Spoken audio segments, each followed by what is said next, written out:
Reminder theorem and factor theorem discuss करेंगे। So let's start by first topic which is remainder theorem. First of all you should know what a remainder is. Remainder होता क्या है? Remain का मतलब होता है something which is left, कुछ बचा रह जाए तो आप उसे बोलते हो रिमाइंडर। अब मैथमेटिक्स में रिमाइंडर मतलब अगर आप किसी एक नंबर को सपोज करो मैंने लिया 17 और इसको मैं किसी दूसरे नंबर सपोज 5 ले लेते हैं, 5 से डिवाइड किया तो क्या मिलेगा मुझे?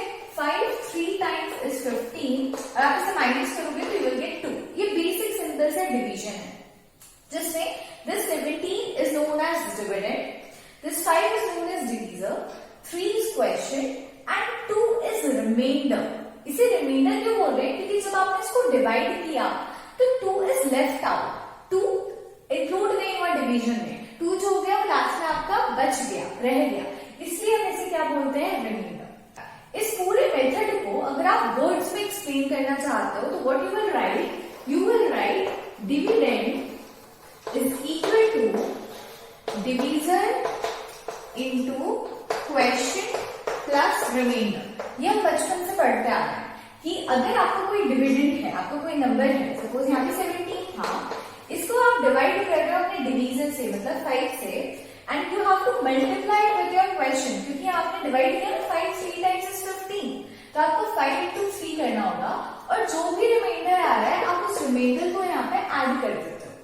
अब अगर आप इसको सॉल्व करोगे 5 into 3 is 15, 15 plus 2 is 17, तो आपका डिविडेंड आपको मिल जाएगा।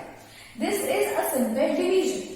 अब अगर पॉलिनोमियल्स की बात करें तो पॉलिनोमियल सपोज कंसिडर करते हैं हम एक x³ plus 2x² plus 4। Suppose this is a polynomial और इस पॉलिनोमियल को मैं एक और पॉलिनोमियल सपोज करिए x plus 1, ठीक है, x plus 1 से अगर इसे डिवाइड करूं तो लॉन्ग डिवीजन मेथड से जैसे आपने इसे डिवीजन किया है सेम आपको यहाँ पे भी डिवाइड करना है। डिवाइड करने की कुछ स्टेप्स होती हैं। फर्स्ट स्टेप है इस x को आपको एक ऐसे नंबर से मल्टीप्लाई करना है जिससे आपको यहाँ पर x³ मिल जाए। यहाँ पे x³ है ना, तो आप चाहते हो कि आपको नीचे भी x³ मिले। For that you have to multiply this x by a certain number. अब इस x को अगर x³ बनाना है तो आप क्या करोगे? इसे मल्टीप्लाई करोगे x² के साथ। तो यहाँ पे आपने लिखा x², x² को x से मल्टीप्लाई किया तो आपको मिल गया x³ और क्योंकि ये बाइनोमियल है और एक ये मोनोमियल है तो जब आप एक मोनोमियल को एक बाइनोमियल से मल्टीप्लाई करते हो तो आपको याद है आप क्या करते हो? इस नंबर से भी मल्टीप्लाई करते हो प्लस आप सेकेंड टर्म से भी मल्टीप्लाई करते हो, सिर्फ एक टर्म से मल्टीप्लाई करके नहीं छोड़ोगे, ठीक है।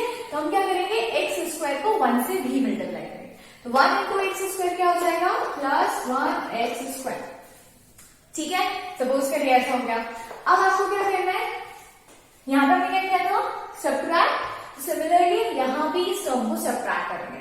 तो मान लीजिए कि आपका बाइनोमियल है और इसके आगे माइनस साइन लगा है। जब आप ये ब्रैकेट ओपन करते हो तो आपको याद है अगर ब्रैकेट के आगे नेगेटिव साइन है तो अंदर के सारे साइन चेंज हो जाते हैं, राइट। तो अगर ये पॉजिटिव है, माइनस किया मान लीजिए, तो अगर ये प्लस है तो ये बन जाएगा माइनस, और क्योंकि ये प्लस है तो ये भी बन जाएगा माइनस, ठीक है। मैं अभी थोड़ी देर के लिए इसको रख कर देती हूँ। अब क्या होगा? Plus minus minus, x³ minus x³ करोगे तो कैंसिल हो जाएगा, ठीक है। अब ये -1x² है और ये प्लस 2x है।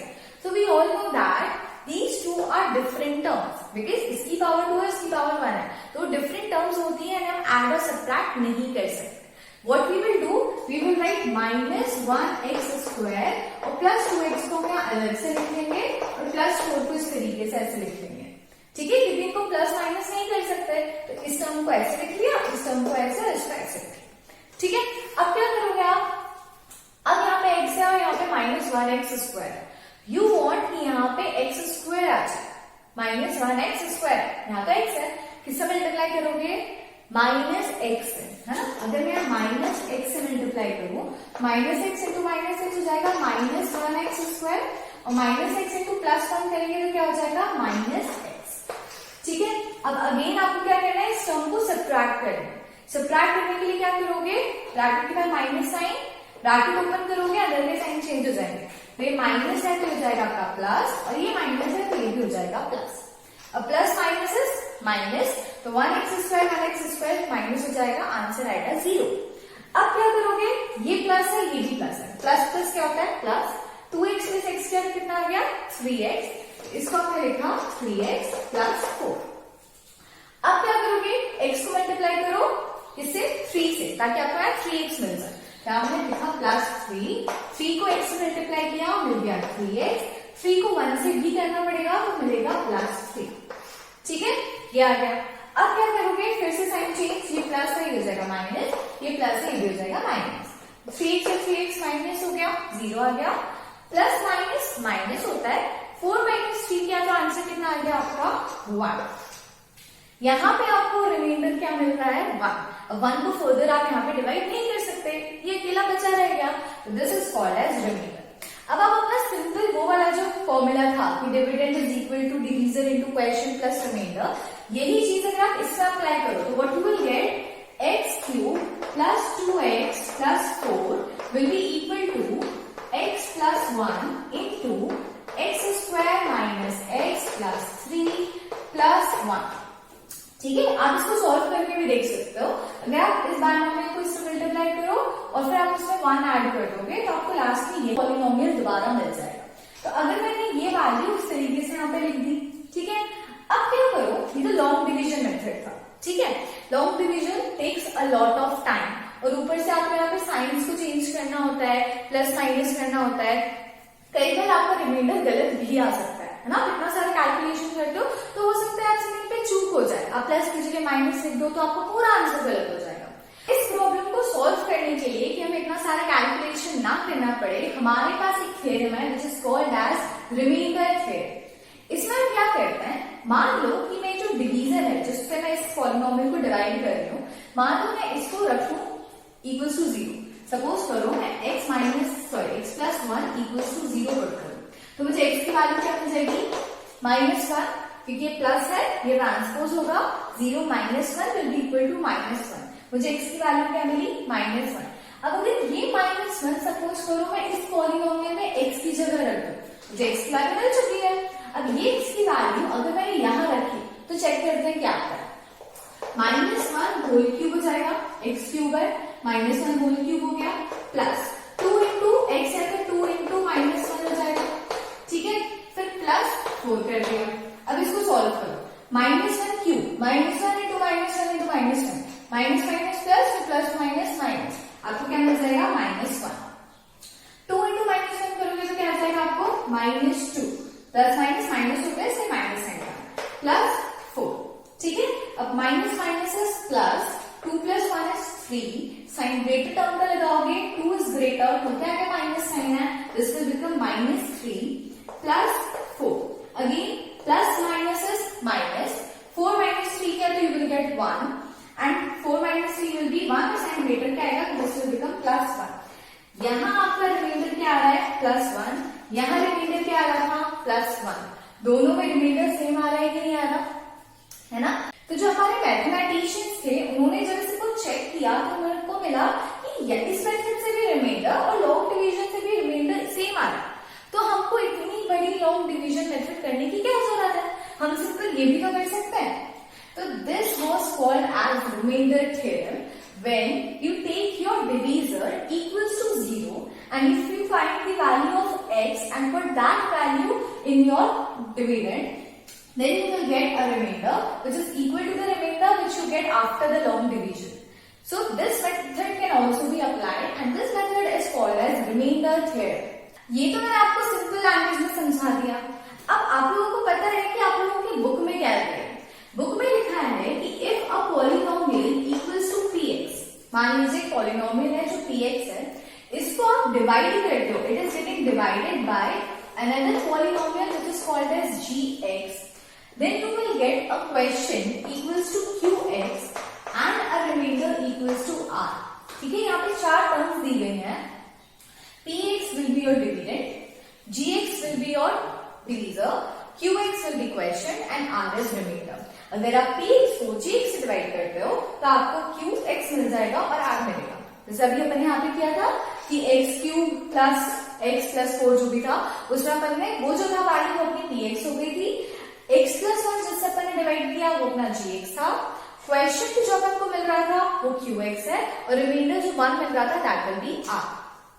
इस टर्म को हम ऐसे लिख सकते हैं p of x is equal to g of x into q of x plus r। ये जो हमारी नॉर्मल थ्योरम है कि dividend is equal to divisor into question plus remainder, ये अगर हमने लिख दिया मानो तो क्या होगा, मानो कि g of x जो है वो है मेरा x माइनस a, ठीक है। मान लो कि आपका एक पॉलिनोमियल है p of x, उसको आप डिवाइड कर रहे हो x माइनस a के साथ, जैसे उसमें क्या था x प्लस 1 x प्लस 2 इस तरीके की वैल्यू से डिवाइड करते हो।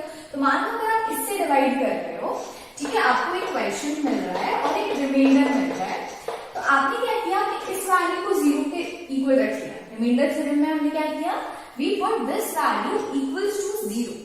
अगर x माइनस 1 0 हो जाएगा तो 0 into Q of x will also B 0, ये पूरी की पूरी वैल्यू क्या हो जाएगी 0।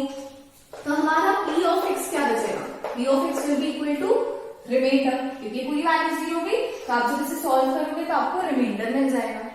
लेकिन जब आपने x माइनस a को 0 के इक्वल रखा तो आपको x की वैल्यू क्या मिल गई 8 मिली ना। If x is equal to a तो आप यहाँ पे p ऑफ x की जगह p ऑफ a लिख सकते हो, क्योंकि x और a तो इक्वल आ गया ना, तो यहाँ पे हम x की जगह a रख सकते हैं। p of a will also be equal to the remainder. यही आपकी बुक्स में दिया हुआ है। आप बुक्स में जब पढ़ते हो ना तो बहुत डिफिकल्ट लगता है कि p ऑफ a और ये सब क्या है, बाप रे समझ ही नहीं आता। तो वो क्या रहा है कि आपके पास एक पॉलिनोमियल है जिसको आप एक दूसरे पॉलिनोमियल से डिवाइड कर रहे हो। वो पॉलिनोमियल मान लो आपका ये है, इस वैल्यू को आपको 0 के इक्वल रखना है, आपको x की वैल्यू फाइंड आउट करनी है। जो आपकी x की वैल्यू आ जाएगी उसका फिर आप पॉलिनोमियल निकालोगे, उसको सॉल्व करोगे तो आपको रिमाइंडर मिल जाएगा। मतलब आप a की वैल्यू से अगर पूरा सॉल्व करोगे तो you will get a remainder. This is called as remainder theorem, ठीक है। तो आपको कुछ नहीं करना है, जितने भी क्वेश्चंस रिमाइंडर थ्योरम से करोगे उसमें क्या करोगे, आप अपना जो भी डिविडेंड है पॉलिनोमियल वो रखोगे। जिस नंबर से जिस पॉलिनोमियल से आपको उसे डिवाइड करना है, सपोज अगर वो x प्लस 1 है या x माइनस 1 है तो आपको इक्वल्स टू 0 पुट करना है। इससे आपको x की वैल्यू मिल जाएगी, इस केस में मिलेगी आपको -1 और इस केस में मिलेगी आपको +1। तो इन वैल्यूज को आपको अपने पॉलिनोमियल में पुट करना है जहां पे x होगा और आपको उसको सॉल्व करना है। लास्ट में आपको जो आंसर मिलेगा that will be your remainder, as simple as that. तो आई होप आप लोगों को ये रिमाइंडर थ्योरम समझ में आ गई। अगर नहीं आई है तो आप मुझसे कमेंट सेक्शन में पूछ सकते हो, मैं आपको दोबारा से थोड़ा और इजी लैंग्वेज में कोशिश करूंगी समझाने का, ठीक है। नाउ हमारा नेक्स्ट टॉपिक है फैक्टर थ्योरम।